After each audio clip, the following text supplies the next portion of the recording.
Bueno,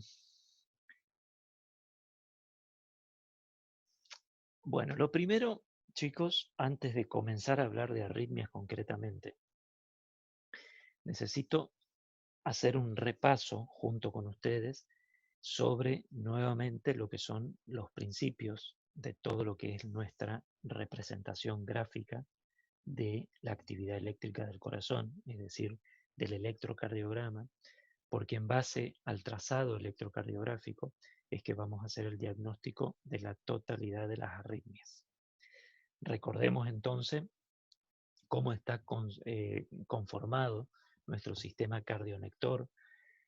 Sabemos que en la grandiosa mayoría de los casos, cuando hablamos de un ritmo cardíaco normal, la actividad eléctrica comienza, se genera a nivel de las células que conforman el nódulo sinusal, el cual está ubicado a nivel de la desembocadura de la vena cava superior en su unión con el techo de la aurícula derecha. A ese nivel, las células que conforman el nódulo sinusal con sus propiedades electrofisiológicas de automatismo tienen la capacidad de generar energía eléctrica para poder difundirla por todo el miocardio. Inicialmente existen tres cables, por así decirlo, tres cables, tres grupos otra vez de células que tienen la capacidad principalmente de conducción rápida de la actividad eléctrica generada a nivel del nódulo sinusal para poder distribuirla inicialmente en la aurícula derecha y la aurícula izquierda.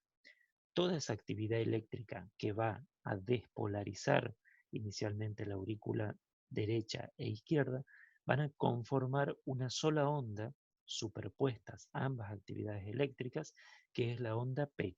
La onda P va a representar entonces la actividad eléctrica de las aurículas. Una vez que la actividad eléctrica ya despolarizó, ya activó a ambas aurículas, va a confluir a nivel del nódulo auriculoventricular. Va a atravesar el nódulo auriculoventricular con cierto retraso, ya que a ese nivel hay una desorganización muy importante de las células para que atraviesen esa unión de cuatro anillos valvulares, de tal manera que se retrasa la conducción porque hay mucho tejido conectivo en el medio y finalmente atraviesa el nódulo auriculoventricular para inicialmente despolarizar el haz de His, que es un tronco común que se va a bifurcar en una rama derecha y una rama izquierda.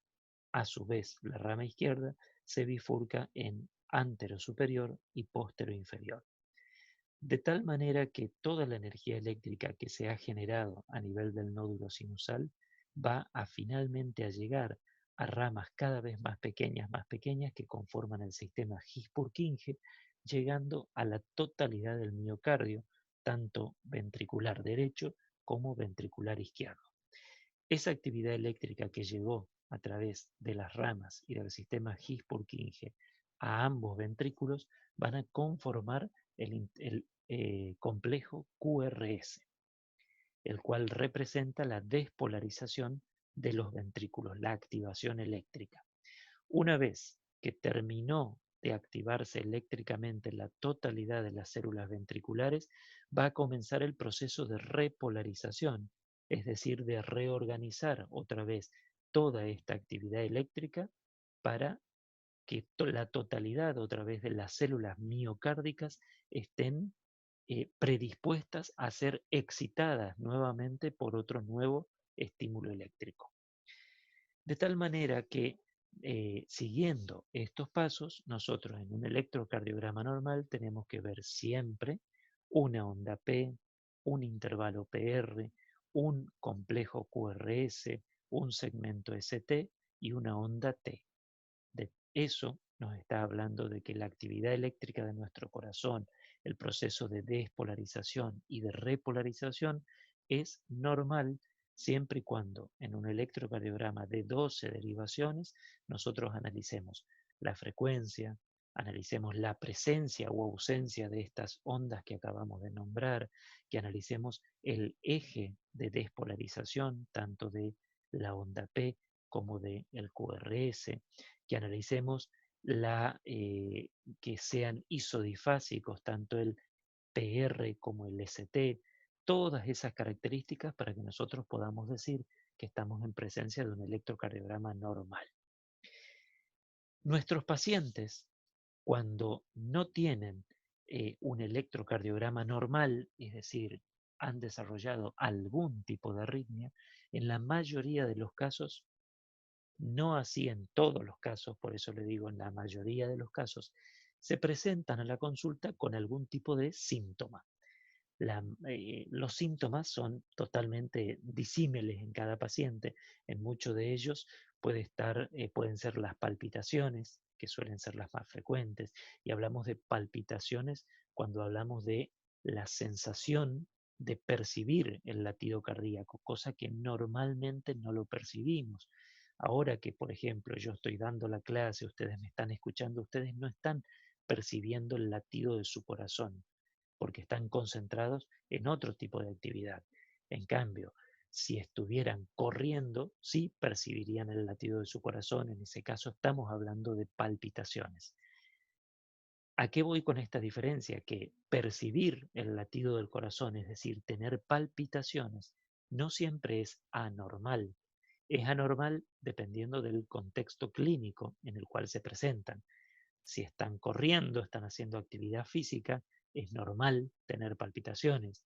Si están en reposo, estudiando, concentrados, no es normal tener palpitaciones. Otros pacientes pueden presentarse con otro tipo de síntomas como son los mareos, la disnea, el dolor precordial, que muchas veces hay que hacer diagnóstico diferencial con la etiología isquémica, y por qué no ya presentarse con síntomas con mayor relevancia hemodinámica como son el síncope. Ya si el paciente llegó a tener un síncope, estamos hablando de que el trastorno del ritmo cardíaco ha generado una hipoperfusión cerebral y ha generado un trastorno del sensorio. Y es más, lamentablemente, muy lamentablemente, en muy pocos casos, la presentación de una arritmia puede ser directamente con la muerte súbita, que muchas veces habrán escuchado casos o de deportistas o de personas, tal vez no deportistas profesionales, sino deportistas amateur, que realizando la actividad física presentan un episodio de muerte súbita. Y me separo del deporte para decirles que lamentablemente también la muerte súbita se presenta en la mayoría de los casos alejado de la práctica deportiva, porque tal vez uno asocia la palabra muerte súbita en forma directa a la actividad física, porque sin dudas es catastrófico y siempre tiene una relevancia muy marcada, siempre salen todos los noticieros, pero los pacientes que padecen una muerte súbita en su mayoría no están practicando actividad física.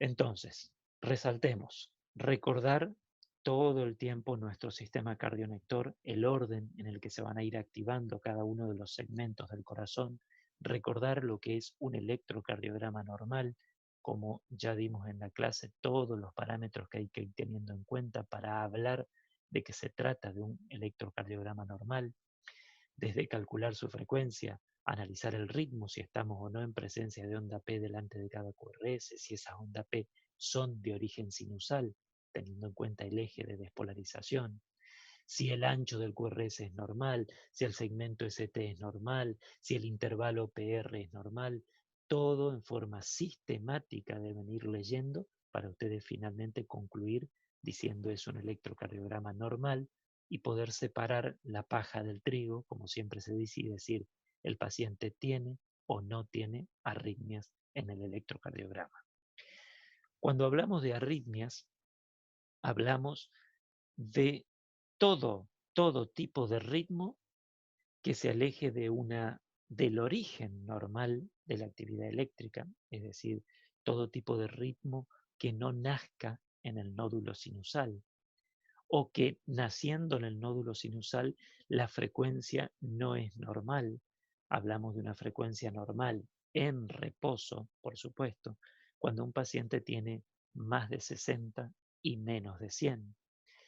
También hablamos de arritmia cuando no existe regularidad en el latido cardíaco o cuando evidenciamos en el electrocardiograma un trastorno de la conducción auriculoventricular. Con cualquiera de estas anormalidades, nosotros hablamos de una arritmia, es decir, un trastorno del origen, de la frecuencia, de la regularidad o de la conducción del impulso eléctrico. Podemos, a grandes rasgos, separarlas en taquiarritmias o bradiarritmias, considerando la frecuencia cardíaca del paciente. Taquiarritmias a todo ritmo mayor a 100 latidos por minuto o bradiarritmias a todo ritmo menor a 60 latidos por minuto. Estar taquiarrítmicos o estar bradiarrítmicos no siempre habla de patología, chicos. Siempre hay que contextualizarlo de acuerdo al cuadro clínico del paciente. Por ejemplo, si yo estoy muy nervioso, estoy llegando tarde al consultorio de mi cardiólogo, subo 4 escaleras, llego justo y apenas llegué, me llaman inmediatamente al consultorio. Lo más los más probable es que tenga un problema de la frecuencia cardíaca. En ese momento tal vez mi cardiólogo me tome la frecuencia cardíaca y entre mis nervios y haber subido corriendo 4 pisos de escalera, yo esté taquicárdico. Esa taquicardia, sinusal en este caso, es en respuesta a la actividad física y al estado emocional que estoy atravesando. No significa que sí o sí siempre una taquiarritmia sea patológica. Lo mismo con una bradiarritmia. Tener menos de 60 latidos por minuto depende mucho del contexto clínico del paciente. Si yo soy un deportista profesional o tal vez un deportista amateur, pero vengo entrenando hace muchos años, lo más lógico es que yo siempre esté por debajo de 60 latidos por minuto, esté alrededor de 50 latidos por minuto, y eso es totalmente normal en ese contexto clínico. De tal manera que yo voy a separar hoy por hoy, para que armemos un poco la estructura de las arritmias, en taquiarritmias y en bradiarritmias, considerando la frecuencia cardíaca como parámetro, pero ya sepan que siempre hay excepciones de acuerdo al contexto clínico. No vamos a leer esta diapositiva, léanla después ustedes detalladamente, pero con ella quiero marcarles que todo, todo, absolutamente todo lo que implica el diagnóstico de arritmias, por más experiencia que yo pueda tener en años de hacer arritmología clínica en cuanto al interrogatorio más adecuado para saber si el paciente tiene o no una arritmia, en cuanto a evaluar ciertos signos en el examen físico, todo termina siendo confirmado o descartado mediante un registro gráfico. Ese registro gráfico puede ser un electrocardiograma de 12 derivaciones en el momento en que yo tengo el paciente frente a mí, o puede ser un Holter de 24 horas, un Holter de 48 horas, puede ser hasta incluso un dispositivo implantable, que son los Holter implantables, que duran hasta 1 o 2 años. Puedo evaluar si el paciente desencadena o no una arritmia asociada a la actividad física mediante una ergometría. En ciertos casos, cuando pese a todo intento de registrar el ritmo cardíaco de mi paciente no logro hacerlo, está la posibilidad de un estudio invasivo como el estudio electrofisiológico para analizar justamente la estructura de mi sistema cardionector. O finalmente, mediante el ecocardiograma, yo comenzar a orientarme sobre el pronóstico de mi arritmia, sabiendo si el paciente en un ecocardiograma muestra o no un corazón normal o ya estamos hablando de una cardiopatía estructural. En definitiva, quien termina de certificar el diagnóstico de una arritmia siempre es el trazado electrocardiográfico.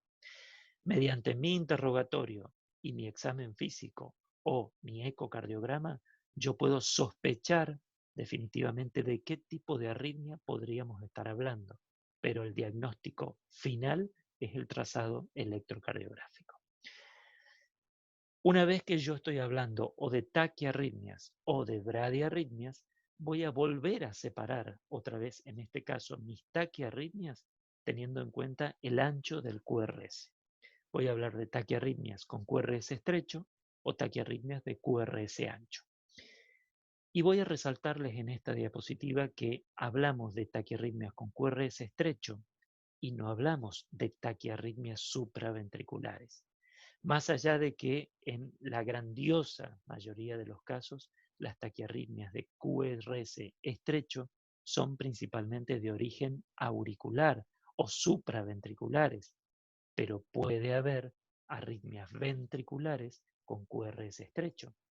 Lo mismo pasa con las taquiarritmias de QRS ancho. En la mayoría de los casos, las taquiarritmias con QRS ancho serán de origen ventricular, pero puede haber taquiarritmias de origen auricular que tengan QRS ancho porque hagan aberrancia de conducción, porque ya tenga un bloqueo completo de rama previamente o porque el paciente tenga implantado un marcapasos.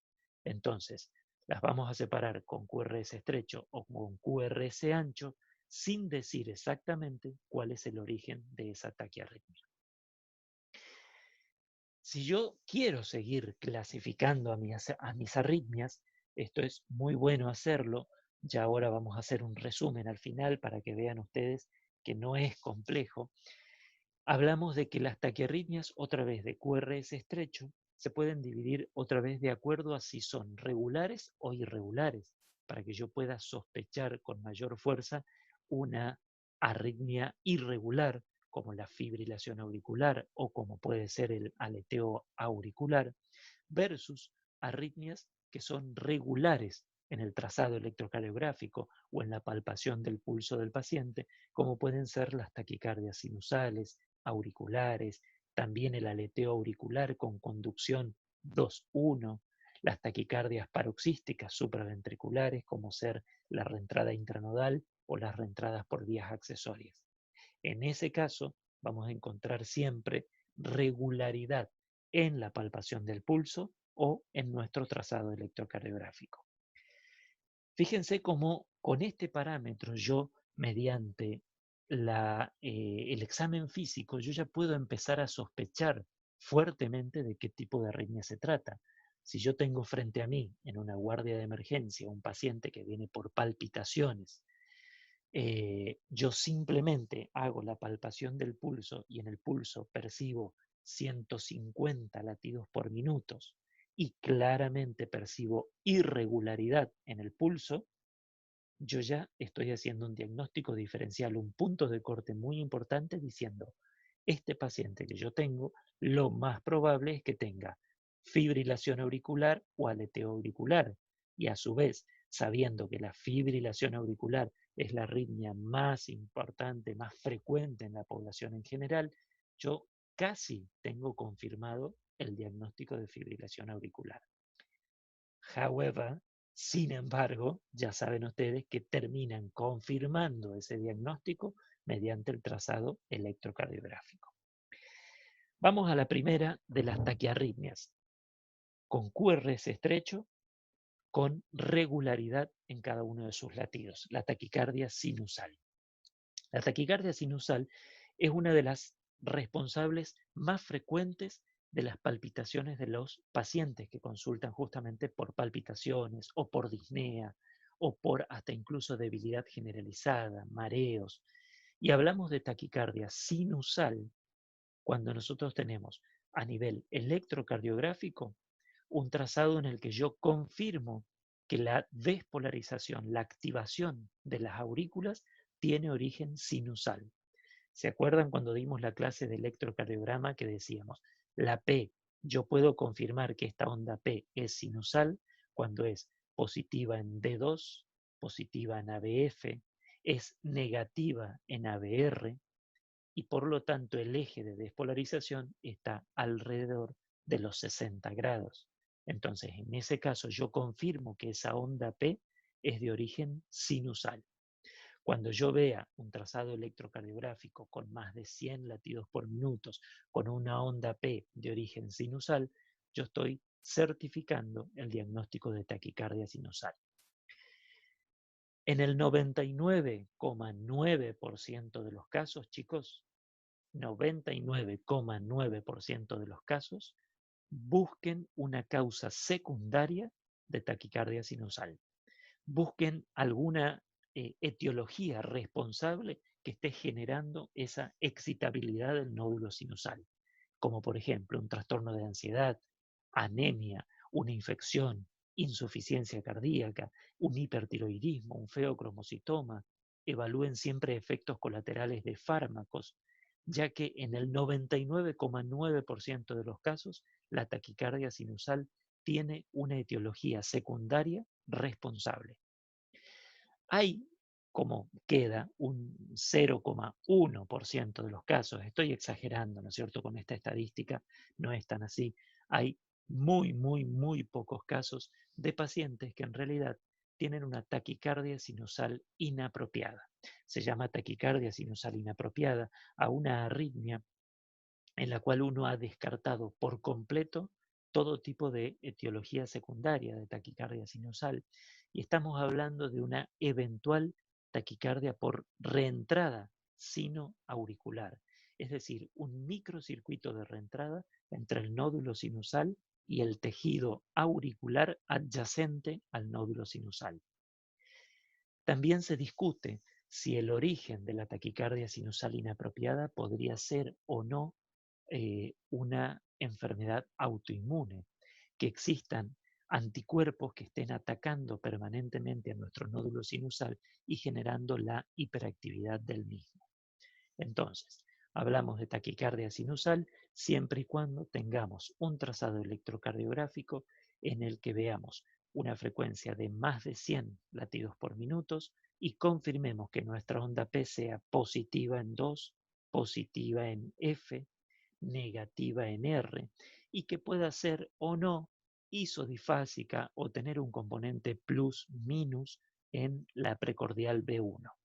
De tal manera que yo, teniendo D2, D3 y ABF positivas y ABR negativa, estoy diciendo que mi eje de despolarización auricular está alrededor de los 60 grados, por lo tanto yo certifico que esa onda P es de origen sinusal. Pasamos a otra arritmia, que también es muy frecuente que el paciente consulte por palpitaciones, que consulte por la sensación de pausas cardíacas, la sensación de, muchas veces las describen como un vuelco del corazón. Otros pacientes las refieren como una tosecita muy seca o tener tos seca habitualmente en cualquier momento del día. Bueno, estos pacientes es muy probable que estén haciendo extrasístoles. Los mismos síntomas pueden llegar a ser para extrasístoles auriculares como para extrasístoles ventriculares. Hablamos de extrasístoles cuando tenemos un paciente que tiene latidos anticipados, latidos de otro origen distinto al origen sinusal. Estamos hablando de que, por ejemplo, en este caso las extrasístoles auriculares, haya algún otro grupito de células que tengan potencialidad de automatismo, pero que estén ubicadas, por ejemplo, en la aurícula izquierda, de tal manera que en la mayoría de los casos el nódulo sinusal es el que comanda la actividad eléctrica del corazón, pero cada tanto ese otro grupito de células con automatismo también descarga algún componente eléctrico que compite con el nódulo sinusal y hace latir al corazón en en un momento totalmente distinto a lo que es el ciclo regular del nódulo sinusal. Fíjense cómo en este trazado yo veo intervalos QRS que están más próximos entre sí e intervalos QRS que están más distantes entre sí. Vamos a analizar este QRS, por ejemplo, que les estoy marcando. Yo veo claramente delante de ese QRS una onda P que, si yo tuviera las 12 derivaciones, puedo saber que esta onda P tiene origen sinusal. Vayamos al trazado electrocardiográfico. Miren acá. Yo voy a analizar este electrocardiograma de 12 derivaciones y voy a ver acá en la derivación D1 donde tengo un intervalo, un complejo QRS que está precedido de una onda P positiva en 1, positiva en 2, positiva en 3, positiva en R, en F y negativa en R. De tal manera que yo estoy certificando que este complejo QRS es de origen sinusal. Sin embargo, tengo muy pegadito a ese complejo QRS sobre el final de la onda T a otro complejo QRS que el complejo QRS es exactamente igual al anterior. Es un QRS estrecho, tiene la misma polaridad en todas las derivaciones, es decir, en 1 es positivo igual que el QRS normal, en 2 igual que el QRS normal, en 3, en todas las derivaciones, los QRS son iguales. Sin embargo, yo delante de ese segundo QRS no evidencio claramente la presencia de una onda P. ¿Por qué? Porque la onda P que antecede a ese QRS extrasistólico está metida dentro de la onda T precedente. Entonces, eso es una extrasístole auricular. En este caso, el trazado nos está mostrando, se llama una bigeminia auricular, porque tenemos un latido sinusal, un latido extrasistólico, y se repite frecuentemente. Entonces, yo voy a palpar en el pulso de este paciente una cadencia que es regular, pero que ustedes la van a palpar como anormal, porque van a palpar dos latidos juntos, una pausa, dos latidos juntos, una pausa, de tal manera que van a percibir que pese a que la cadencia es regular, la regularidad de cada latido no cumple su criterio. Estos son extrasístoles auriculares. ¿Qué pasa si en vez de tener un solo latido auricular fuera de tiempo, ese paciente hace que este grupito de células, como yo les había marcado, por ejemplo, un grupito de células que tiene propiedades automáticas pero localizadas a nivel de la aurícula izquierda, en algún momento comienza a disparar en forma consecutiva, cada vez más rápido, latidos cardíacos? Va a superar la frecuencia a la que está activándose el nódulo sinusal y por ende va a comenzar a comandar el latido cardíaco de mi paciente. Cuando este nódulo anormal ubicado en la aurícula izquierda comienza a disparar arriba de 100 latidos por minuto y logra capturar la frecuencia cardíaca de todo nuestro corazón, nosotros vamos a estar hablando de una ya taquicardia auricular, ya no de extrasístoles auriculares, sino de una taquicardia auricular. Las taquicardias auriculares yo, a su vez, otra vez puedo volver a subdividirlas en taquicardias auriculares unifocales o taquicardias auriculares multifocales.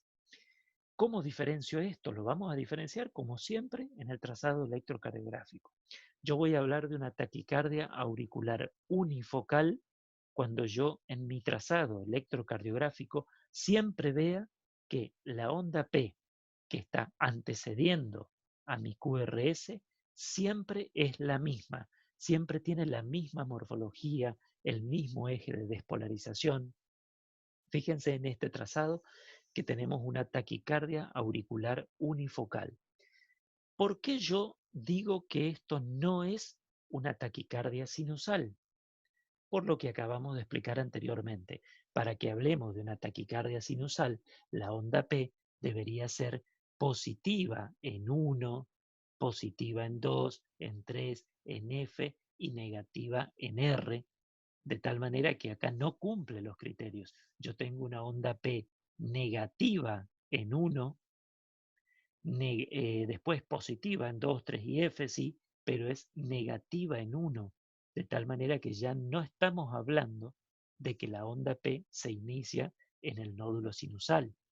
Acuérdense que siempre eh, el vector se está alejando de su origen, de tal manera que si es negativa en 1, acuérdense ustedes que D1 estaba viendo nuestro corazón desde los 0 grados. Entonces, si el vector de despolarización auricular se aleja de los 0 grados, se está alejando del lado izquierdo y está viniendo desde la izquierda hacia la derecha, cosa que es opuesta en el origen sinusal. El nódulo sinusal está ubicado en la aurícula derecha de tal manera que el vector siempre va desde derecha hacia la izquierda. Entonces, en este caso tenemos una taquicardia de origen auricular izquierdo, porque la onda P es negativa en 1. Les decía recién, en este caso, como la onda P es siempre igual, hablamos de taquicardia unifocal o monofocal. Mientras que si yo en realidad viera ondas P con diferentes morfologías, yo puedo hablar de una taquicardia auricular multifocal. Y en ese caso, yo estoy diciendo que en el tejido auricular, en el miocardio auricular, hay distintos lugares a donde están ubicados ciertos focos de células que tienen automatismo y que están disparando permanentemente para capturar la actividad eléctrica auricular. ¿En quiénes se da generalmente una taquicardia auricular multifocal?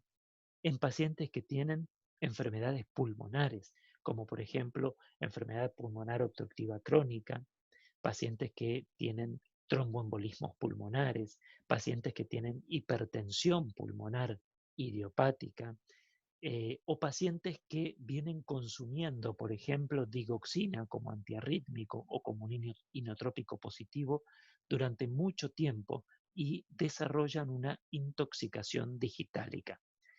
Ese grupo de pacientes son los pacientes que más habitualmente desarrollan taquicardia auricular multifocal, mientras que los que desarrollan taquicardias auriculares unifocales generalmente son casos pediátricos, es muy habitual, y sobre todo asociado muchas veces a cardiopatías congénitas. Seguimos en la aurícula y vamos a hablar de un mecanismo fisiopatológico de reentrada a nivel de distintos recesos o distintas estructuras anatómicas, sobre todo de la aurícula derecha, que facilitan la formación de un circuito de reentrada. Como ustedes sabrán, anatómicamente, a nivel de la aurícula derecha, hay distintos recesos, distintos bordecitos, ciertas estructuras morfológicas de la aurícula derecha, como ser la crista terminalis, el ostium primum, el ostium secundum, el istmo cavo tricuspidio, el seno coronario. Después repasen, fíjense esas imágenes para volver a analizar todos esos recesos, porque justamente en ciertos contextos clínicos, esos recesos terminan siendo los facilitadores para que la actividad eléctrica que tal vez se originó en el nódulo sinusal o se originó en algún otro foco ectópico de actividad eléctrica y que disparó fuera del tiempo que habitualmente debería darse en un ritmo sinusal y generó un extrasístole, hacen que la totalidad de la actividad eléctrica auricular quede circulando, es decir, en un circuito de reentrada todo el tiempo por ese grupo de recesos, atravesando principalmente a nivel del istmo cavo tricuspidio. ¿Qué es el istmo cavo tricuspidio? Es la zona más delgada en la cual se une la desembocadura de la vena cava inferior, el anillo tricuspidio y el septo interauricular. Esas tres estructuras que les acabo de nombrar conforman en cierto espacio un cuello muy delgado a través del cual va a pasar la totalidad de la actividad eléctrica y va a generar un circuito de reentrada. Ese circuito Profe, de reentrada va a generar una captura constante de todo el miocardio auricular y ventricular, mostrándose a nivel electrocardiográfico con las clásicas ondas en serrucho, que son las típicas del aleteo auricular.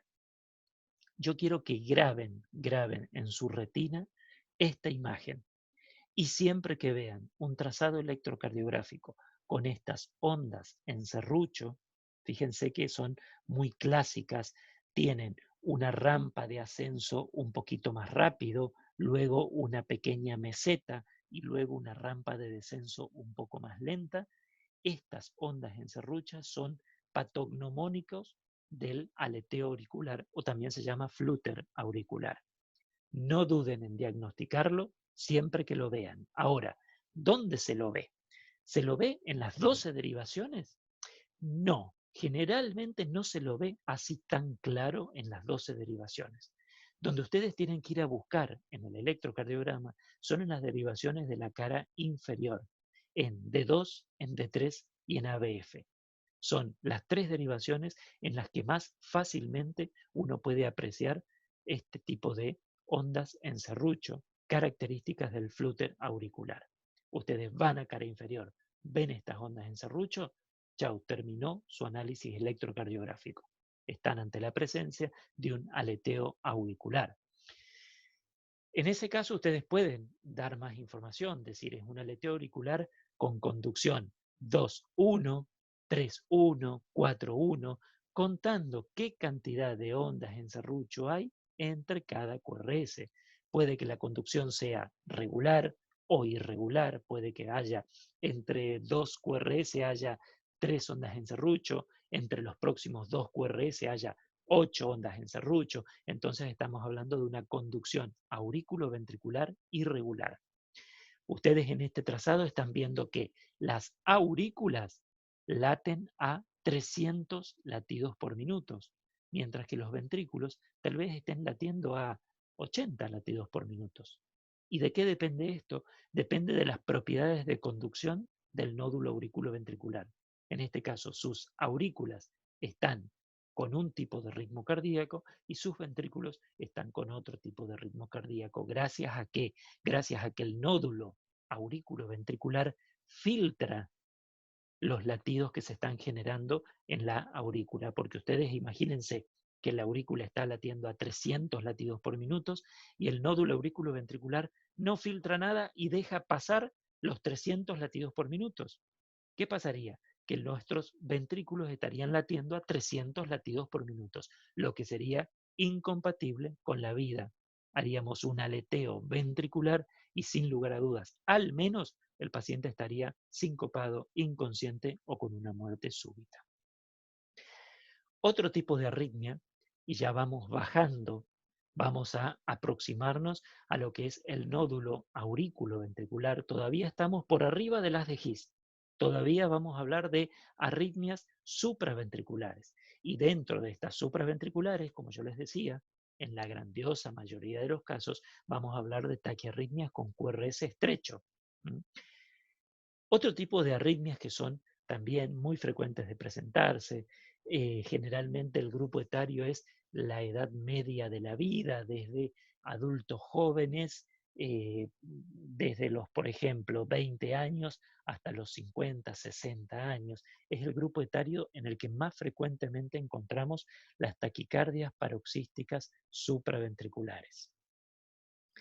La palabra literalmente nos habla de taquicardia, es decir, más de 100 latidos por minuto, paroxística, es decir, aparece y desaparece súbitamente, es decir, un fenómeno del todo o nada.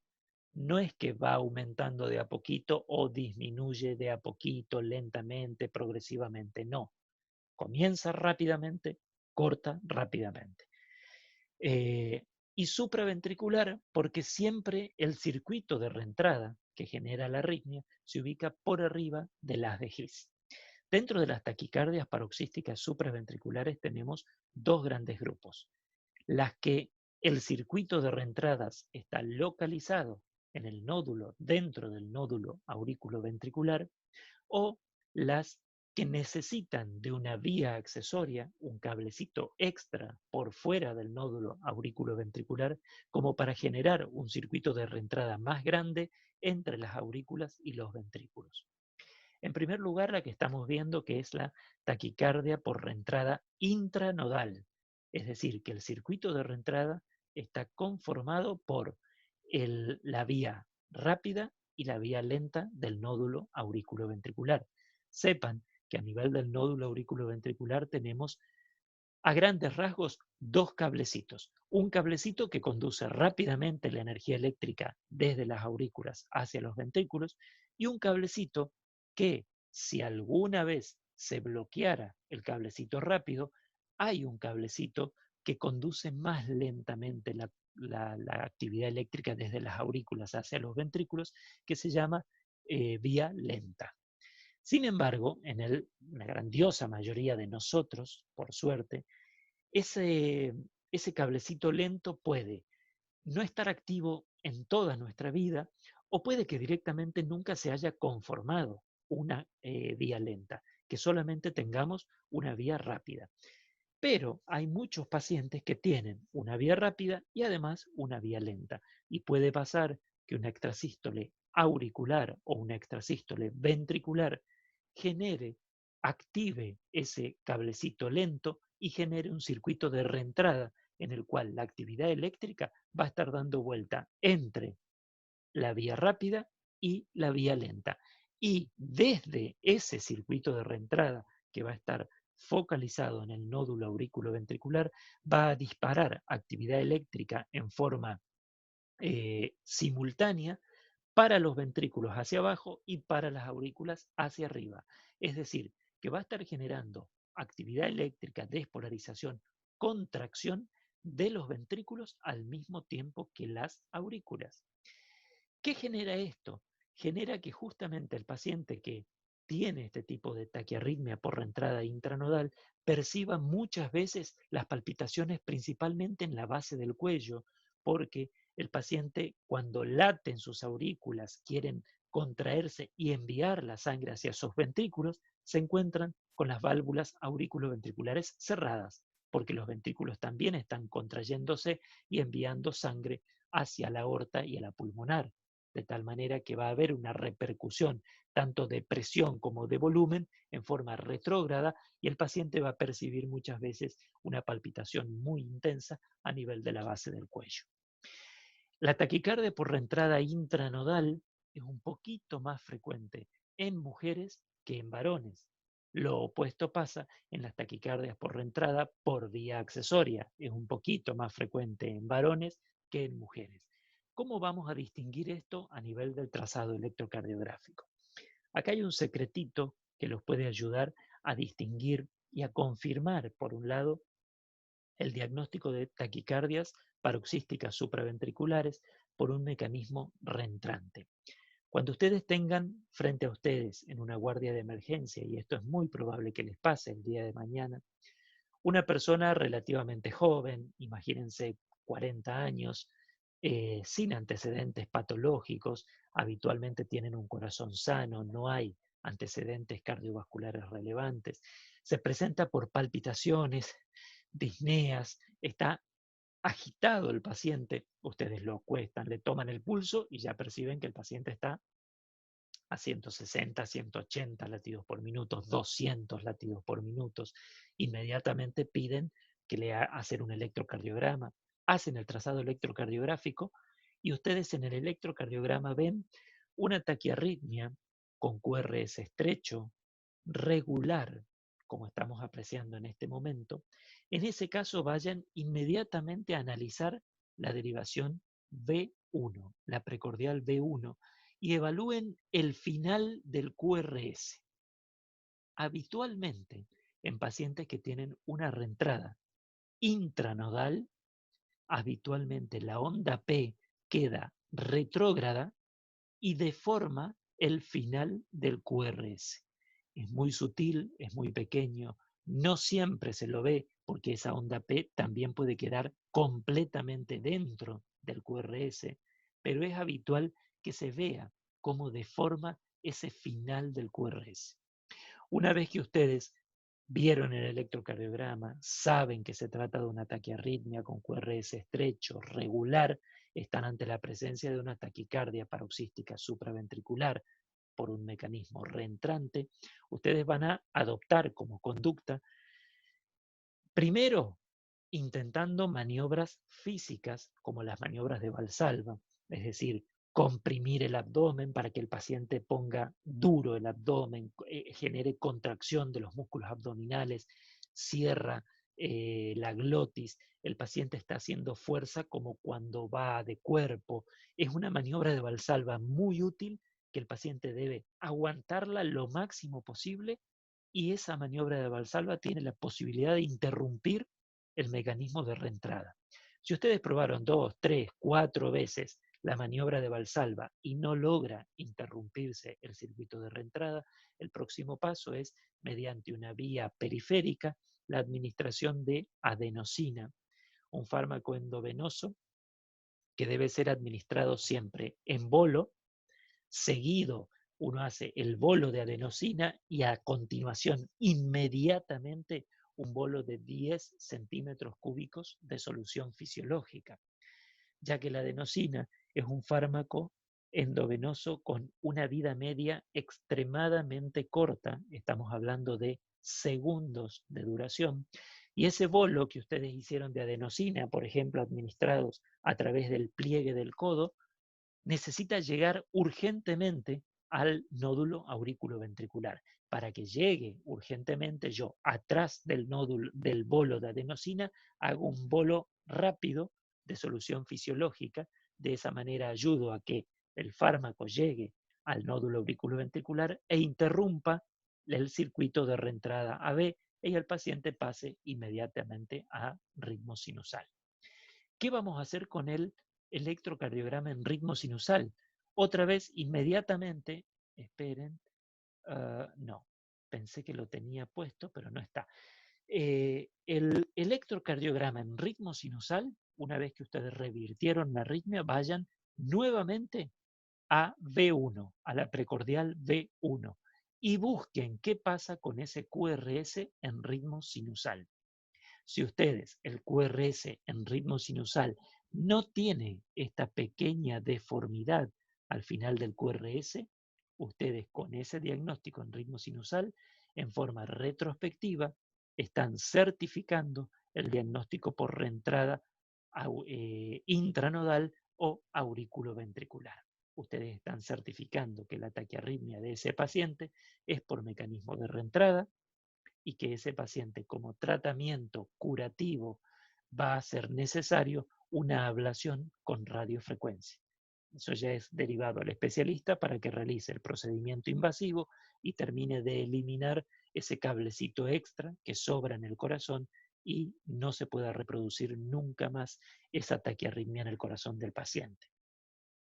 La otra posibilidad que les nombraba recién de circuitos de reentrada aurículo-ventricular ya es que en vez de que el circuito completo esté formado adentro del nódulo aurículo-ventricular, como era la arritmia anterior, formada por un haz rápido y un haz lento, en este caso vamos a tener un mecanismo de reentrada aurículo-ventricular, pero por la presencia de una vía accesoria. Hablamos de vía accesoria a un cablecito extra, es decir, a un grupo de células con propiedades de conducción rápida que conecta a nuestra aurícula con el ventrículo, pero por fuera del nódulo aurículo-ventricular, ya que la conexión de las aurículas con los ventrículos normalmente en su totalidad solo debería ser a través del nódulo aurículo-ventricular. Sin embargo, si mi paciente tiene en el corazón algún otro cablecito que conecta las aurículas con los ventrículos por fuera del nódulo auriculoventricular, yo hablo de que esa conexión se llama vía accesoria. Y la presencia de una vía accesoria en nuestro corazón facilita que en algún momento, mediante, por ejemplo, una extrasístole auricular o ventricular, se genere un circuito de reentrada entre las aurículas y los ventrículos que puede tener dos sentidos. Por un lado, puede bajar por el nódulo auriculoventricular y subir por la vía accesoria. En ese caso, vamos a tener generalmente taquiarritmias con QRS estrechos.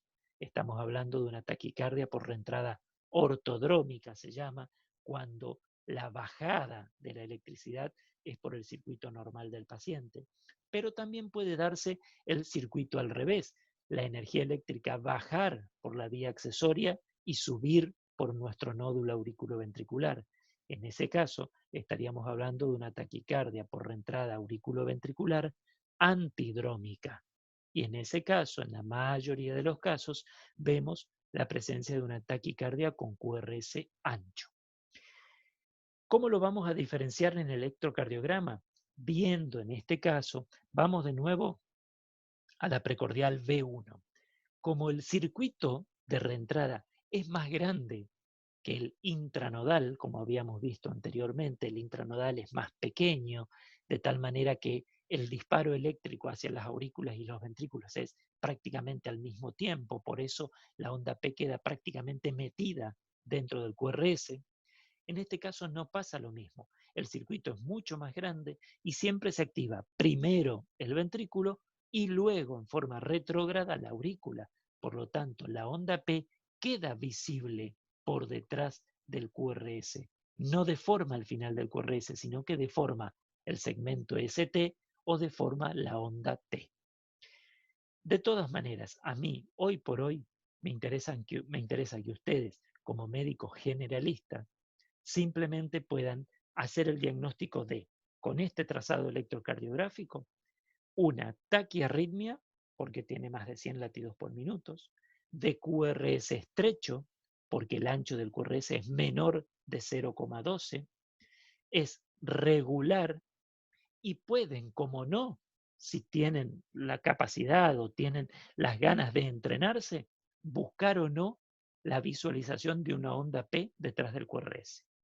Hoy por hoy es importante que ustedes ante este electrocardiograma puedan decir, mi paciente tiene una taquiarritmia con QRS estrecho regular. Con esos tres parámetros, ustedes me están diciendo que es muy probable que se trate de taquicardias paroxísticas supraventriculares por reentrada intranodal, por vía accesoria, una taquicardia auricular, ¿por qué no? Un aleteo auricular con conducción 2-1. Hay muchos diagnósticos diferenciales. No se agobien hoy por hoy. Yo quiero que ustedes se entrenen en que no se les pase por alto de decir que esto es una taquicardia con QRS estrecho regular o también puedan hablar de una taquiarritmia supraventricular. Pasamos a la arritmia más frecuente de todas las arritmias auriculares y la que sí es de suma importancia, chicos, que ustedes sepan diagnosticarlas y que nunca se les pase por alto. Esta sí es una exigencia muy importante en cuanto a esta clase de arritmias. Se les podrá pasar muchas cosas por alto que yo digo en la clase de arritmia, pero no se les puede pasar por alto nunca el diagnóstico de un paciente con fibrilación auricular. Hablamos de fibrilación auricular cuando la actividad eléctrica de nuestro corazón está, de nuestra aurícula, está completamente desorganizada. No hay un motor que comande la actividad eléctrica de las aurículas. Ya el nódulo sinusal no está cumpliendo su función y todas las células que conforman el miocardio auricular, cada una comienza a tomar su propio comando, cada una genera actividad eléctrica, de tal manera que la actividad eléctrica es totalmente eh, desorganizada, totalmente asincrónica, totalmente irregular. Por lo tanto, no existe un latido auricular. Las aurículas en fibrilación no generan contracción auricular. Perdemos la contractilidad de las aurículas, perdemos la famosa patada auricular que forma parte del último tramo para que la sangre de la aurícula pase al ventrículo. Es decir, nuestra aurícula pierde función. Es como estar en paro auricular. Pónganlo como sinónimo cuando vayamos a hablar de fibrilación ventricular. Si los ventrículos están completamente fibrilados, sin ningún tipo de actividad eléctrica organizada, estamos en fibrilación ventricular y por ende hay una parada cardíaca, una parada ventricular. Lo mismo pasa en este caso con la fibrilación auricular. Nuestras aurículas ya no se contraen, están completamente fibriladas. ¿Cómo vamos a diagnosticar nosotros? Vamos a diagnosticar desde el contexto clínico del paciente, en quienes se presenta más frecuentemente la fibrilación auricular, pacientes añosos, pacientes hipertensos, diabéticos, con múltiples factores de riesgo cardiovascular, pacientes tabaquistas, pacientes con insuficiencia cardíaca. Entonces, ya teniendo esta información clínica, y yo sabiendo que a nivel del pulso estoy palpando irregularidad de sus latidos, tengo que sospechar fibrilación auricular. Entonces, Desde el punto de vista clínico, con el interrogatorio, yo puedo sacar mucha información, preguntarle al paciente cómo percibe las palpitaciones, si las percibe regulares o irregulares, si percibe pausas cardíacas, si le genera disnea, conocer los factores de riesgo cardiovascular, saber la edad, saber qué otra patología cardiovascular tiene, porque toda esa información me va a orientar a que yo sospeche fibrilación auricular. Me voy al examen físico y en la palpación del pulso o en la auscultación cardíaca se percibe claramente la irregularidad de los latidos cardíacos, ya tengo casi todo para certificar el diagnóstico de fibrilación auricular. ¿Cuándo lo certifico? Cuando tengo el electrocardiograma. Es la única manera.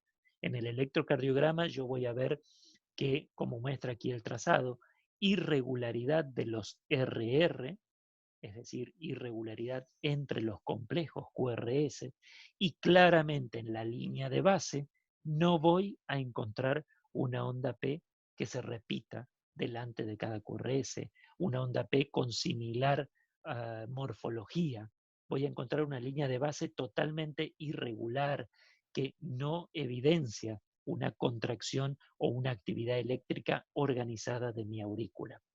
Fíjense, un electrocardiograma de 12 derivaciones, en el cual vamos a analizar aquí abajo el dedo largo, la tira de ritmo, en la cual sí puedo apreciar la irregularidad entre, por ejemplo, estos dos QRS, claramente están a una distancia muy distinta de estos otros dos QRS, de tal manera que yo estoy evidenciando irregularidad de los latidos cardíacos.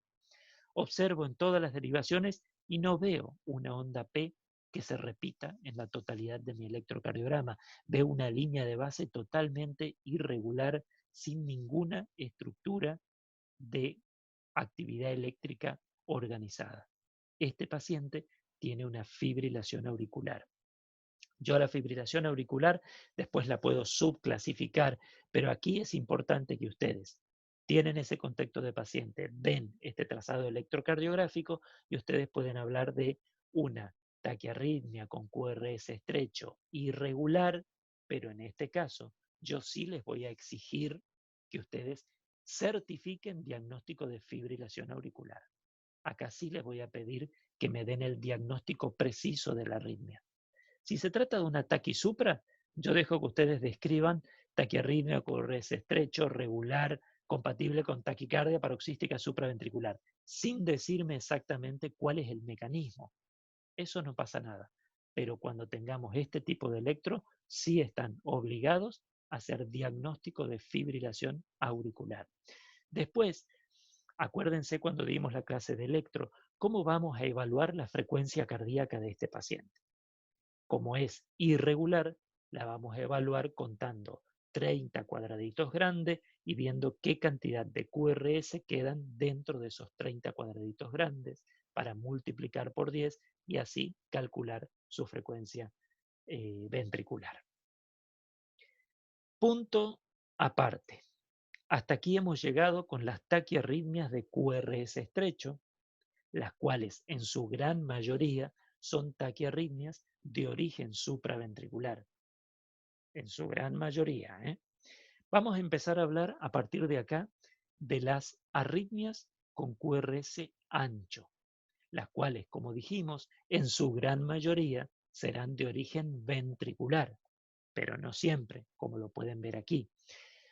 En la mayoría de los casos, la arritmia de QRS ancho más frecuente son las extrasístoles ventriculares, las cuales se pueden presentar en forma aisladas o en pares, o si ya no solo son 2 latidos consecutivos, tenemos 3 o más latidos, vamos a hablar de taquicardias ventriculares, las cuales pueden ser sostenidas o no sostenidas. Ahora lo vemos más adelante, pero, como les digo, hay algunas taquiarritmias supraventriculares que se muestran electrocardiográficamente con QRS ancho. Ahora, ¿por qué se muestran con QRS ancho?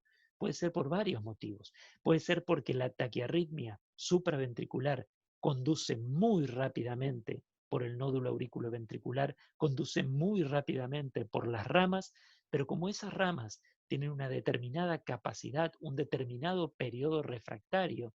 No permite que toda la electricidad conduzca a través de esas ramas y muchas veces esas ramas se bloquean porque no pueden conducir tan rápidamente la electricidad. Por lo tanto, a eso llamamos aberrancia de conducción. Si una arritmia auricular es muy rápida, tal vez nuestras dos ramas, la rama derecha y la rama izquierda, no puedan conducir las dos tan rápidamente. Tal vez la rama izquierda conduzca rápido, pero la rama derecha no tenga esa capacidad y se bloquee. De tal manera que vamos a ver una taquiarritmia auricular con una conducción QRS ancho con morfología de bloqueo de rama derecha, pero no porque la rama derecha esté realmente bloqueada, sino porque no puede funcionar a esa velocidad. A eso llamamos aberrancia de conducción. Otra causa es que las arritmias auriculares en realidad conduzcan, pero con un QRS ancho porque el paciente ya tenía un QRS ancho previo, porque ya tenía un bloqueo de rama previa, ya sea bloqueo de rama derecha o bloqueo de rama izquierda. Otra alternativa, y esta sí, tiene una implicancia pronóstica y tiene un tratamiento invasivo concreto, que es la ablación con radiofrecuencia, cuando el paciente tiene una vía accesoria que conduce en forma anterógrada, es decir, conduce desde las aurículas hacia los ventrículos, está conduciendo desde arriba hacia abajo. Esa vía accesoria, esa preexcitación se llama, nos va a generar muchas veces una taquicardia supraventricular antidrómica, como yo les había dicho, cuando la actividad eléctrica generada en las aurículas baja hacia los ventrículos, pero a través de una vía anormal, de una vía accesoria. No baja por el nódulo auriculoventricular, sino que baja por una vía colateral, un puente accesorio. ¿eh? Entonces, o si por ejemplo tenemos una arritmia auricular, pero mi paciente tiene puesto un marcapasos. La estimulación del ventrículo va a seguir siendo dada por el marcapasos y por lo tanto va a ser un QRS ancho. ¿Qué importancia tiene todo esto? Que ante la presencia de un paciente en la guardia de emergencias, en la internación, o yo en mi consultorio, que tiene una taquicardia, más de 100 latidos por minuto, pero yo veo un QRS ancho, siempre mi cabeza primero tiene que ir a pensar en una taquicardia ventricular, porque sería lo más grave para el paciente. Pero sin olvidarse de que hay varias causas que podrían justificar una taquicardia con QRS ancho y tratarse de una taquicardia auricular. Acá vemos en el trazado electrocardiográfico una extrasístole ventricular aislada. Hablamos de aislada porque está solita. Es un solo latido de origen ventricular que, fíjense, primero, se acopla al QRS anterior, es decir, se está acercando al QRS anterior con una morfología totalmente distinta. Es un QRS más ancho, está latiendo fuera de tiempo porque se adelantó en el momento en el que correspondía latir según el ritmo previo del paciente, de tal manera que a continuación genera una pausa para que el nódulo sinusal se recicle, el nódulo sinusal se resete, se reorganice antes de dar su próximo latido sinusal. Esta imagen es típica de una extrasístole ventricular. Fíjense que tiene entonces morfología diferente al QRS basal y siempre es un QRS ancho. Ya en el caso en que ustedes evalúen el trazado electrocardiográfico y encuentren, como en este caso aquí, en la tira de ritmo, dos QRS anchos consecutivos, ustedes están hablando de extrasistolia ventricular, pero presentándose como duplas ventriculares o pares ventriculares. Es decir, tiene dos o más. Perdón, volvemos a esta. ¿Qué otro dato tienen que analizar de las extrasístoles ventriculares? Si tienen o no siempre la misma morfología en cada derivación.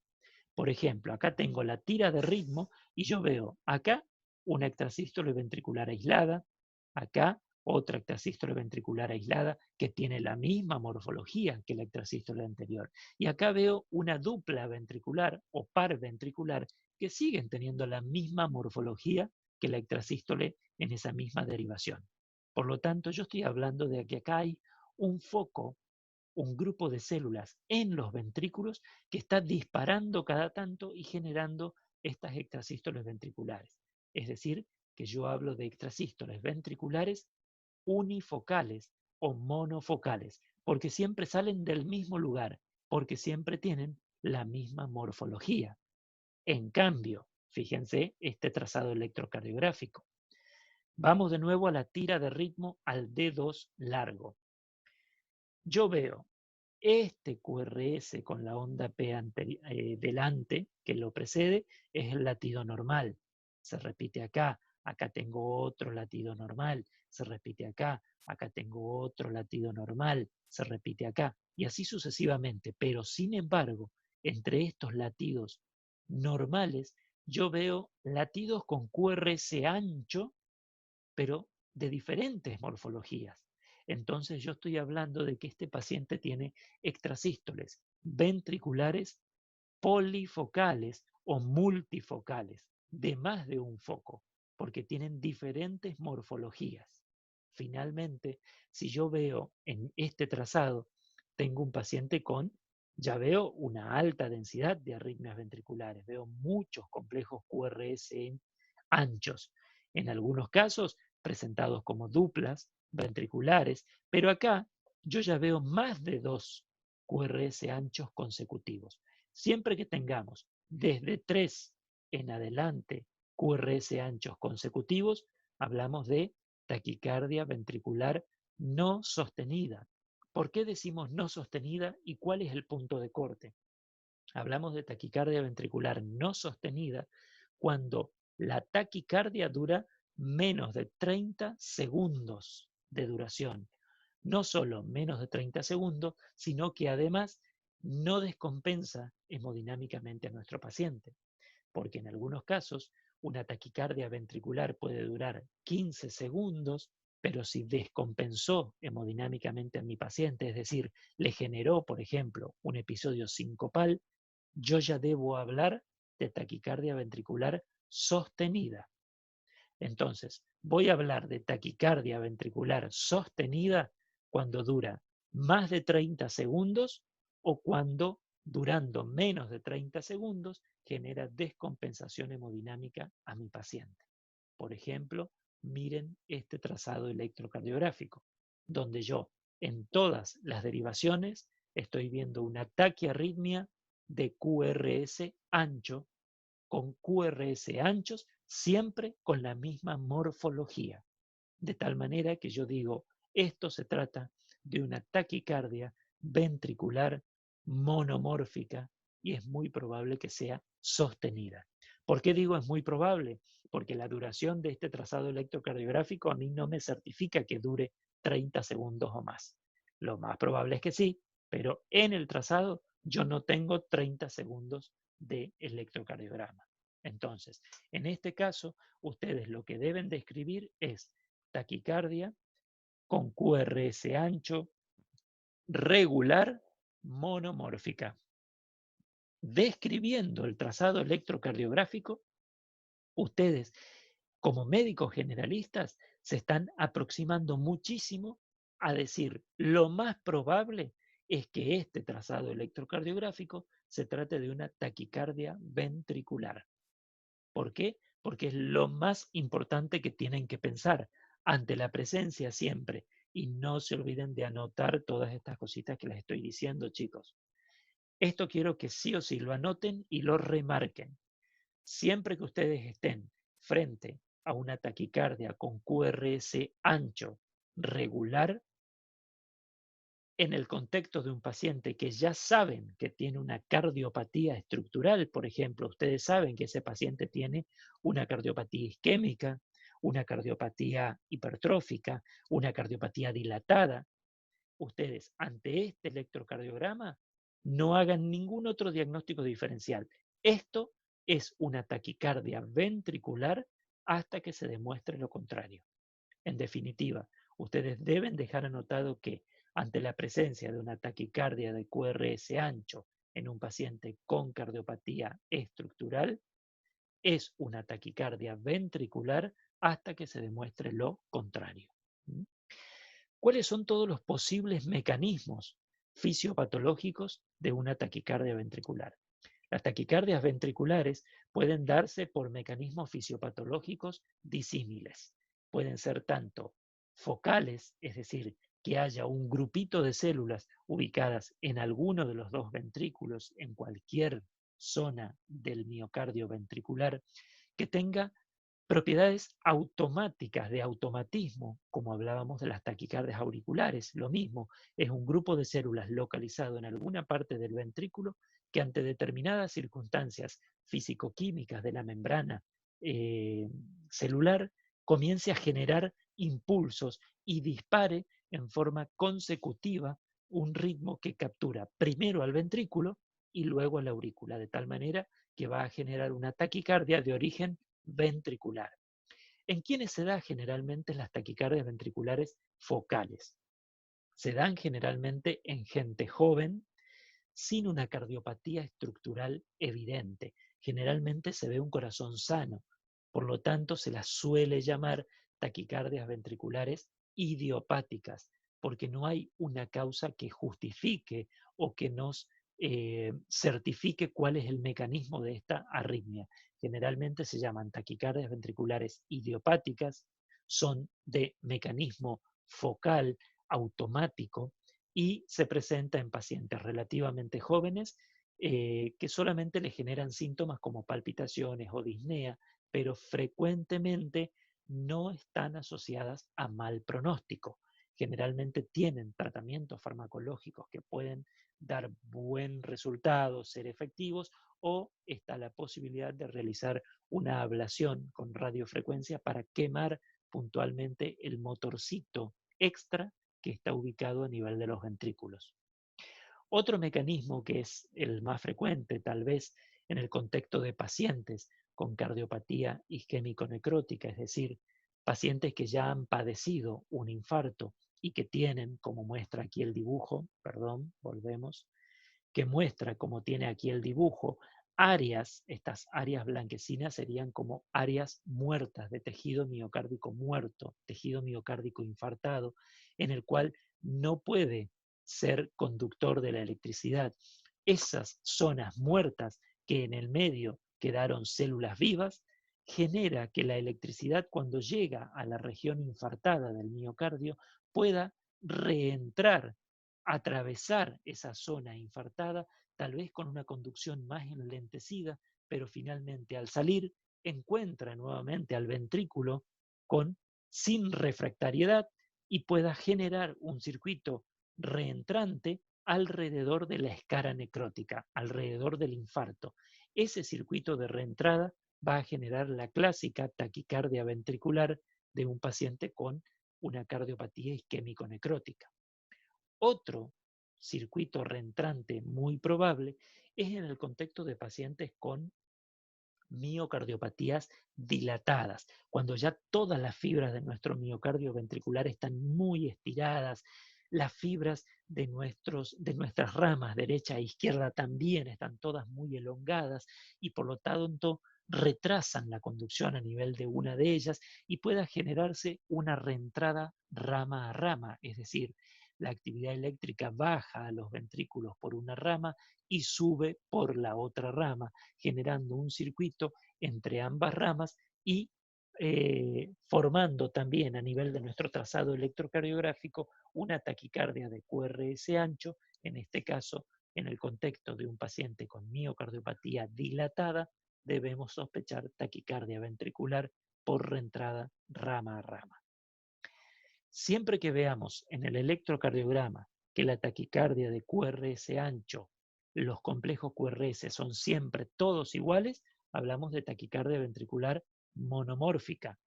Pero si en el trazado electrocardiográfico vemos como aquí QRS anchos, pero siempre con distintas morfologías, estamos hablando de taquicardias ventriculares polimórficas, porque tienen más de una o más de dos morfologías.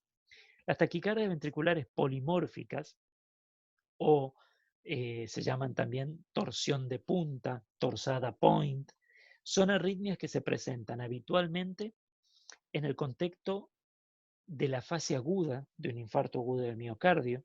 Muchas veces son las responsables de degenerar en fibrilación ventricular y generarle una parada cardíaca a nuestros pacientes. Son arritmias que se presentan a menudo en el contexto de miocardiopatías congénitas, como son el QT largo, pacientes con síndrome de QT largo, o pacientes con síndrome de QT corto, o pacientes con síndrome de Brugada, que son todas entidades de origen genético, en el cual está alterada justamente la entrada y salida de los iones al interior de cada uno de los miocitos, generando anormalidades eléctricas funcionales, tal vez moleculares a nivel de las células miocárdicas y facilitando la desorganización súbita de la actividad ventricular. Estas entidades generan torsiones de punta, como fíjense lo que es este trazado electrocardiográfico que directamente asusta, pero les voy a marcar un detalle. Este trazado electrocardiográfico es el trazado registrado durante un estudio electrofisiológico. Es decir, yo estoy con mi paciente en la camilla, estoy con catéteres adentro del corazón del paciente y fíjense estos primeros 5 latidos, perdón, volvemos, estos primeros 5 latidos en los cuales ustedes ven una espiga adelante de cada QRS, que es una espiga de estimulación externa. Yo desde afuera estoy enviando impulsos eléctricos para sobreestimular el corazón del paciente que estoy evaluando, para ver cómo se comporta cuando yo suspendo la estimulación ventricular. Fíjense que acá doy el último impulso eléctrico, suelto, dejo para ver qué pasa con el ritmo eléctrico del paciente y fíjense cómo la actividad eléctrica propia de este paciente se desorganiza de tal manera en el que yo puedo decir que veo una taquicardia con QRS ancho, pero con complejos QRS siempre diferentes. Algunos son más positivos, otros son más negativos, cambian, siempre analizando una única derivación. En la misma derivación cambia la morfología del QRS. Analicemos, por ejemplo, esta que les estoy señalando ahora. Acá, inicialmente predominan QRS de polaridad negativa. Pasa acá a polaridad positiva, vuelve a ser polaridad isodifásica y vuelve a ser negativa. De tal manera que este paciente está rotando la polaridad en forma constante del QRS.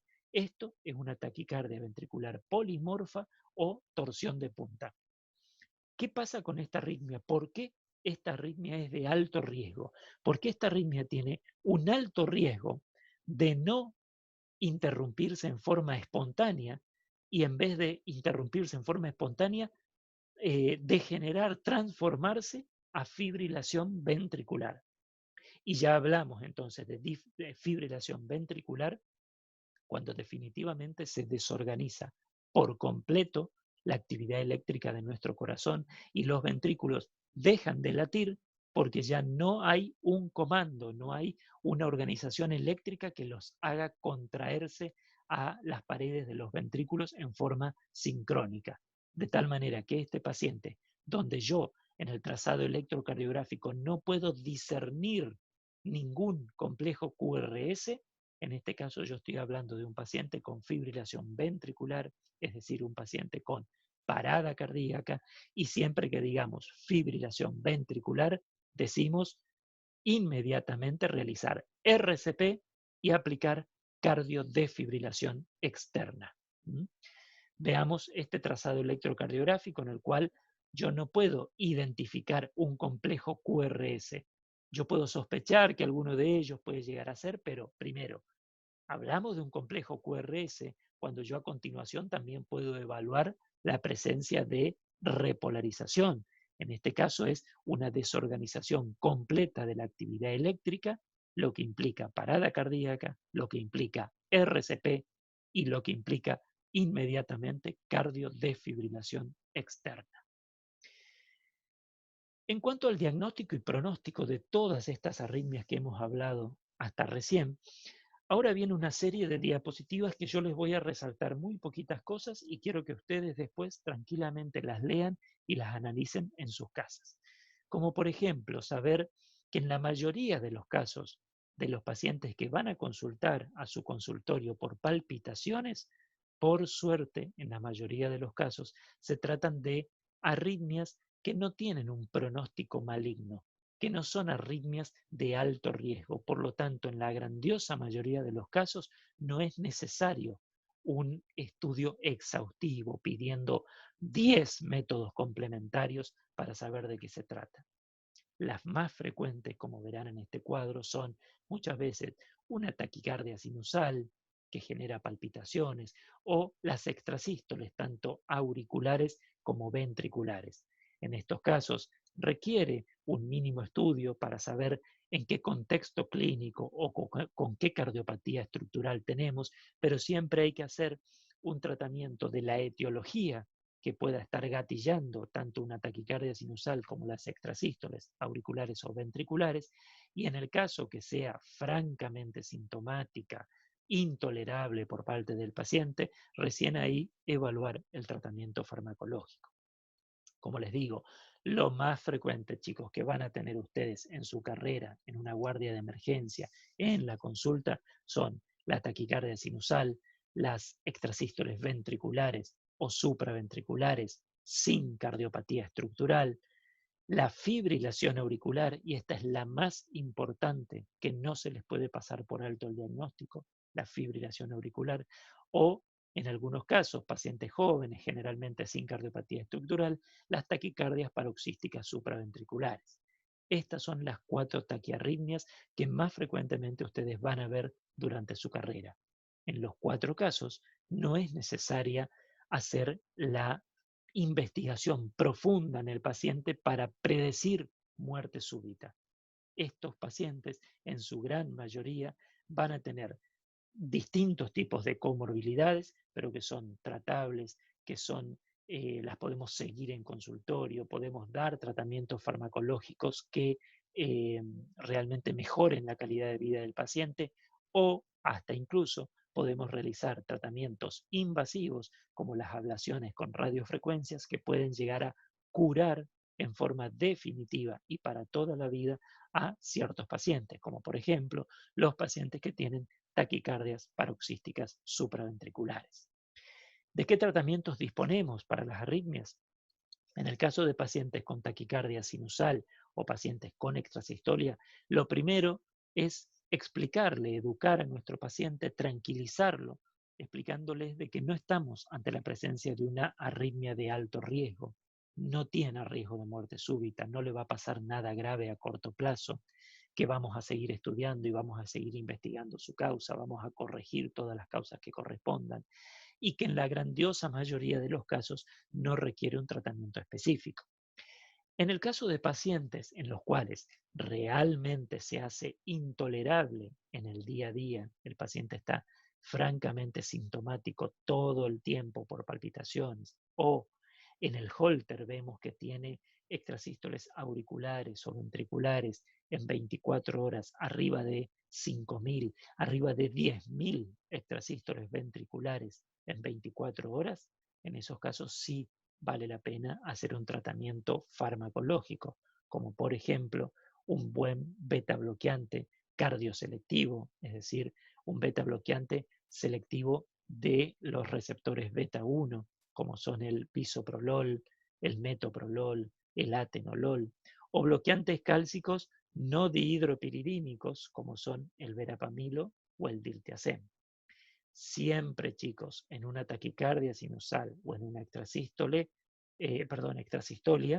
no o niéguense por lo menos a indicar amiodarona. Les digo esto porque la amiodarona es el fármaco antiarrítmico más eficaz, no hay duda, para todas las arritmias. Sin embargo, es el fármaco antiarrítmico que lamentablemente tiene más efectos colaterales a mediano y largo plazo.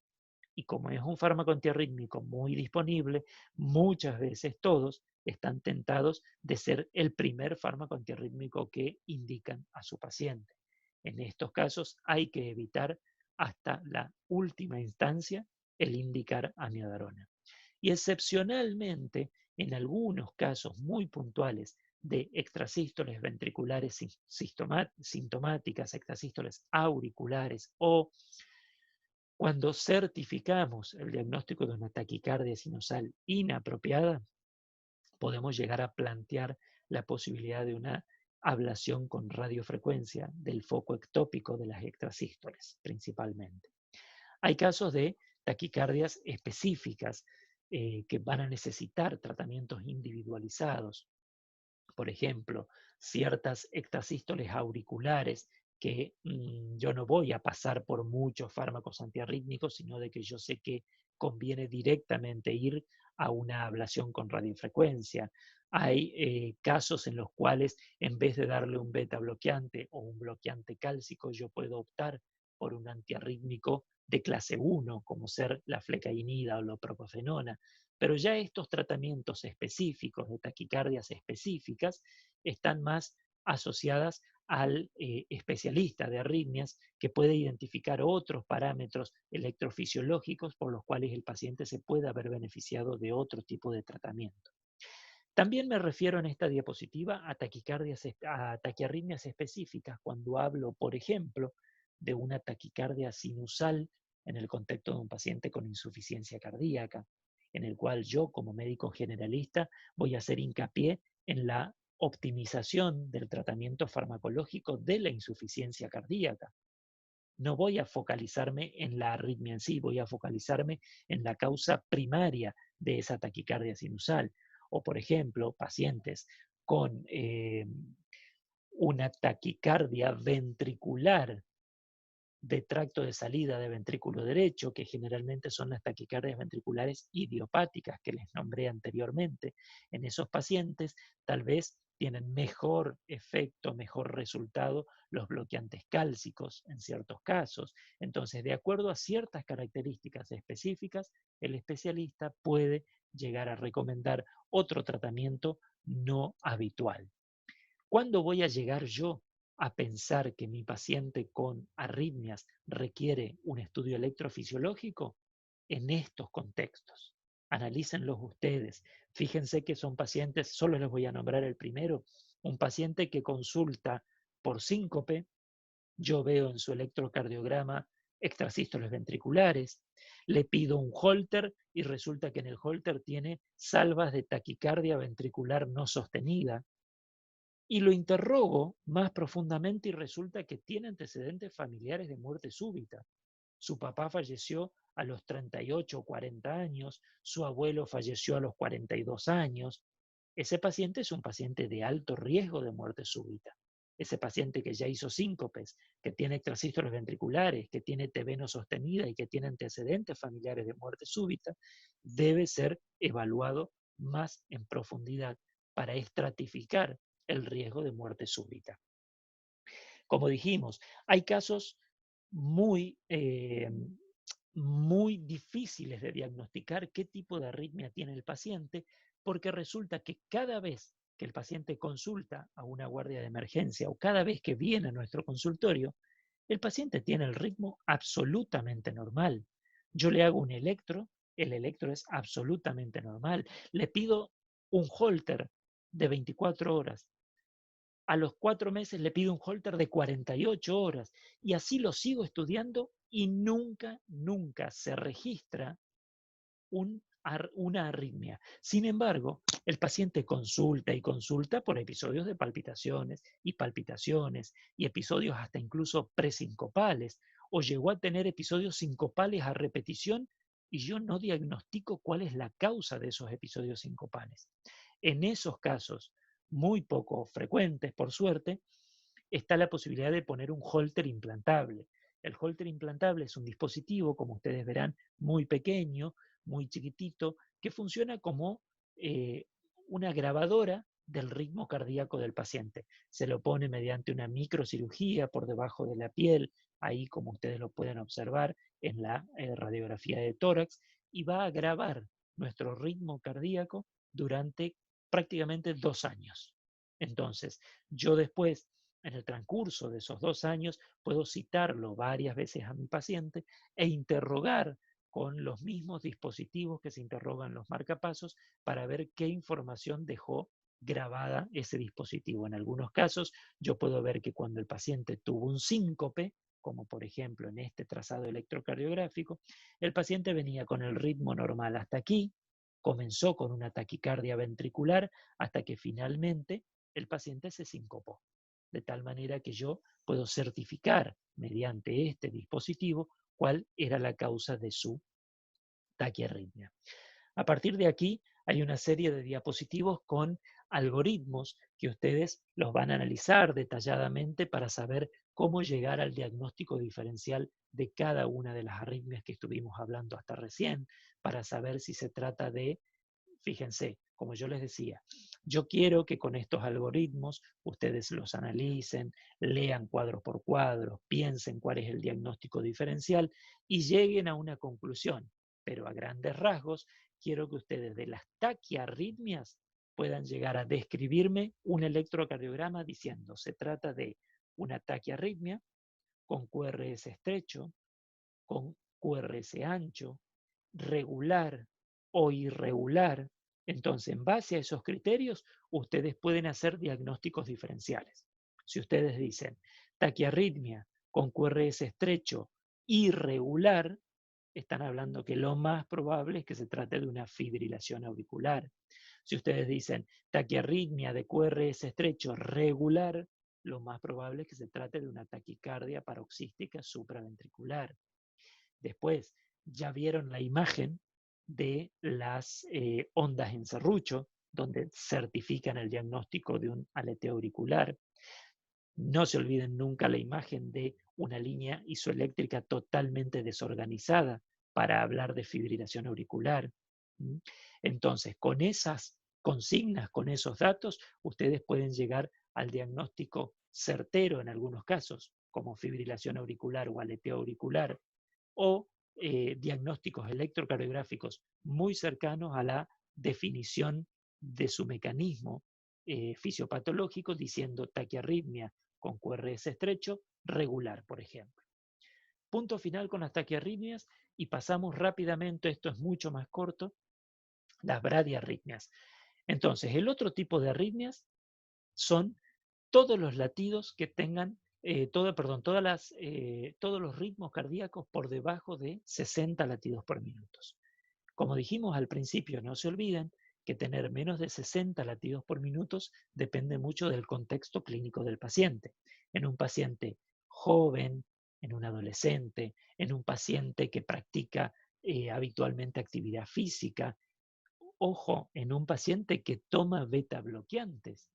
Por ejemplo, un paciente con enfermedad coronaria que toma beta bloqueantes todos los días, un paciente que tiene insuficiencia cardíaca y requiere de beta bloqueantes. Son pacientes que pueden estar por debajo de 60 latidos por minuto, siempre por arriba de 50 latidos por minuto, y yo estoy hablando de una bradicardia sinusal, pero que está justificada por el cuadro clínico del paciente, ya sea por un cuadro clínico fisiológico, como sería la adolescencia, sería un paciente deportista profesional o deportista amateur, o un paciente tratado con beta bloqueantes. Esos pacientes pueden tener normalmente menos de 60 latidos por minuto, siempre más de 50 latidos por minuto, y yo puedo hablar de una bradicardia sinusal normal. Entonces, yo les voy a nombrar, sí, las dos causas más frecuentes de bradicardias o de bradiarritmias, que son, por un lado, cuando el nódulo sinusal, que es el que tiene que disparar una frecuencia superior a 60 latidos por minuto, está deteriorado, está disfuncionante y está latiendo a menos de 60 latidos por minuto. ¿Por qué? Porque está envejecido, porque se está fibrosando, porque ciertas células que conforman el nódulo sinusal están muriendo. De tal manera que nosotros empezamos a evidenciar la disfunción del nódulo sinusal. Es un nódulo que empieza a latir a menos de 60 latidos por minuto o empieza a presentar pausas sinusales, es decir, el paciente viene regularmente latiendo y cada tanto hace una pausa, tarda más tiempo en generar el próximo latido sinusal. O pacientes que hacen, se llama un síndrome de taquicardia bradicardia. ¿A qué llamamos síndrome de taquicardia bradicardia? Pacientes que como el nódulo sinusal está disfuncionante, en algún momento se enloquece y empieza a disparar rápido, en otro momento se agota toda esa energía y súbitamente hace una pausa hasta que finalmente se reorganiza y comienzan los latidos cardíacos otra vez lentos. Son todas las maneras distintas en las que se presenta la disfunción del nódulo sinusal. A continuación vamos a ver los bloqueos, que es lo que ya vimos en realidad en la clase de electrocardiografía. Hablamos de disfunción entonces del nódulo sinusal en sus distintas maneras de presentarse. Se puede presentar como una bradicardia sinusal, simplemente como es, por ejemplo, este trazado de dedos largo, en el cual yo veo que nada más hay una bradicardia sinusal. Yo veo onda P siempre delante de cada QRS. Si tuviera el electrocardiograma de 12 derivaciones, podría afirmar que esta onda P es de origen sinusal, pero claramente tiene menos de 60 latidos por minuto. También, como les dije recién, la disfunción del nódulo sinusal se puede presentar como pausas o paradas sinusales, como es en este segundo trazado electrocardiográfico. Fíjense cómo viene un latido sinusal, otro latido sinusal, y a continuación ustedes ven una línea isodifásica sin ninguna evidencia de ondas P que estén bloqueadas. Directamente hay una pausa o una parada sinusal y se reactiva la función del nódulo sinusal a partir de aquí. Esta es otra manera de presentarse de la disfunción del nódulo sinusal. Después también están los bloqueos sinoauriculares, en los cuales no me voy a meter porque va a ser marearlos en cuanto al diagnóstico electrocardiográfico. Y finalmente, lo que les dije recién, el síndrome de taquicardia bradicardia. ¿Cuáles son todas las causas que pueden generar disfunción del nódulo sinusal? Las tienen detalladas en ese cuadro. Tanto causas extrínsecas, estamos diciendo causas secundarias, donde hay otro motivo por el cual se está alterando la función de nuestro nódulo sinusal, pero también hay múltiples causas intrínsecas, es decir, propias del nódulo sinusal por el cual comienza a fallar.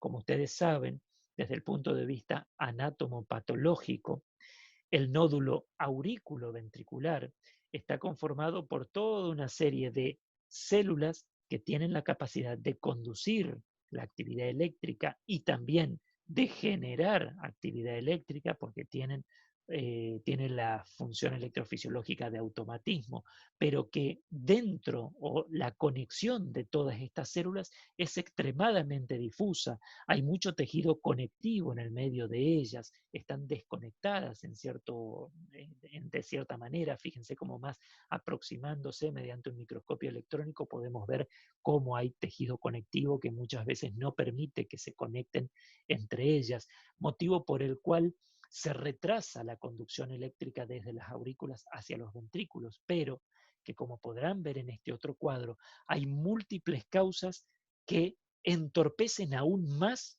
la conducción del nódulo auriculoventricular, ya sea funcionalmente porque alteran el funcionamiento de las células que pueden conducir o anatómicamente porque incrementan la cantidad de tejido colágeno en su interior. La totalidad de estas causas van a alterar la conducción auriculoventricular y nosotros a nivel electrocardiográfico vamos a diagnosticar los distintos tipos de bloqueos.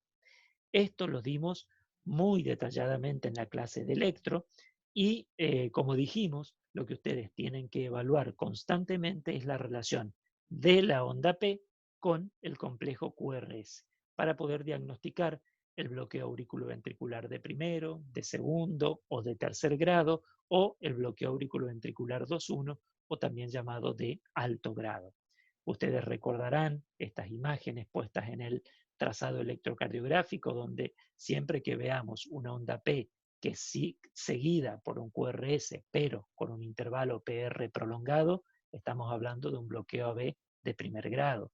Cuando ya vemos que la conducción auriculoventricular se va prolongando, es decir, el intervalo PR se va prolongando hasta evidenciarse una onda P no seguida por un QRS, hablamos de un bloqueo auriculoventricular de segundo grado, tipo Movitz 1 o tipo Benkevac, o cuando estamos ante la presencia de una conducción auriculoventricular normal o siempre estable, digamos, donde vemos siempre un PR igual, pero súbitamente una onda P se bloquea, hablamos de un bloqueo auriculoventricular de segundo grado, Movitz 2, cuando evidenciamos ya dos ondas P por cada QRS, estamos hablando de un bloqueo auriculoventricular de alto grado o bloqueo AB 2.1, o finalmente, cuando presenciamos que no hay una continuidad regular entre la onda P y el QRS, es decir,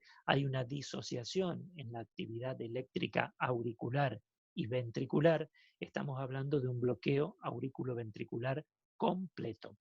Fíjense lo impresionante de este trazado electrocardiográfico de la vida real, en la cual el paciente viene con un latido sinusal normal, y súbitamente, esto es lo que pasa y esto es lo que recibimos nosotros en la guardia de emergencia, súbitamente se bloquea y no hay conducción al ventrículo. Todo este tiempo el paciente está en parada ventricular, ya que solamente están latiendo las aurículas. Todavía no salió ningún ritmo de escape ventricular. De tal manera que acá el paciente está inconsciente y requiere de una asistencia de extrema urgencia, tanto de, en algún momento, requerir RCP, pero sobre todo de implementar fármacos fármacos para que faciliten el escape ventricular, fármacos que aceleren el ritmo ventricular para que pueda haber un latido cardíaco, o como última instancia, la implantación de un marcapasos de urgencia. De todas las alternativas del manejo de las bradiarritmias, me pareció muy buena esta, ya que los va a ayudar a ustedes ante esta extrema urgencia en una guardia de emergencia, saber qué conducta tomar. Ustedes reciben un paciente inconsciente en el cual están haciendo maniobras de RCP mientras se realiza un trazado electrocardiográfico, ven el bloqueo auriculoventricular y saben que tal vez como primera instancia, mientras se está preparando un marcapasos transitorio, tienen la posibilidad de hacer atropina endovenosa, la cual va a liberar un poco las influencias vagales a nivel del nódulo auriculoventricular y va a intentar facilitar la conducción auriculoventricular.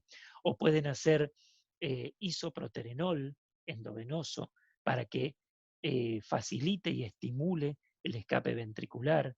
O pueden hacer dopamina, o pueden hacer adrenalina. Son todos fármacos endovenosos que los tienen detallados aquí para facilitar el escape ventricular, para que el paciente no muera, hasta en tanto yo organice el implante de un marcapasos transitorio. Vuelvo aquí porque también les quiero destacar que no siempre es así. No siempre se presenta al paciente descompensado con el bloqueo auriculoventricular completo. Hay casos de pacientes con bloqueos auriculoventriculares completos que lo toleran hemodinámicamente muy bien. El paciente queda latiendo a un escape ventricular de 35 latidos por minuto, 40 latidos por minuto en algunos casos, y el paciente en reposo lo tolera perfecto. No desarrolla insuficiencia cardíaca, no tiene trastornos de conducción. Entonces, en algunos casos, sobre todo cuando el paciente alcanza escapes ventriculares de 40 latidos por minuto, yo puedo esperar monitorizarlo, por supuesto, todo el tiempo, pero no colocar de urgencias un marcapasos transitorio. Es más, hay casos de bloqueos auriculoventriculares completos congénitos, estamos hablando bebés, niños desde recién nacidos con bloqueos auriculares completos, los cuales por supuesto tienen un excelente escape ventricular porque el ritmo de sus ventrículos va a estar dado por el nódulo auriculoventricular. Entonces son pacientes que siempre están por arriba de 50 o 60 latidos por minuto. Aunque está bloqueada la conducción de la aurícula, yo puedo ver en su electrocardiograma ondas P latiendo, por ejemplo, a 90 latidos por minuto, pero ventrículos latiendo a 60 y totalmente disociadas las aurículas de los ventrículos. En esos casos son pacientes generalmente jóvenes y sanos por el resto, con bloqueos auriculoventriculares completos, congénitos. En esos casos vamos a evaluar de acuerdo al seguimiento en consultorio cuándo va a ser el momento indicado para plantear el implante de un marcapasos definitivo.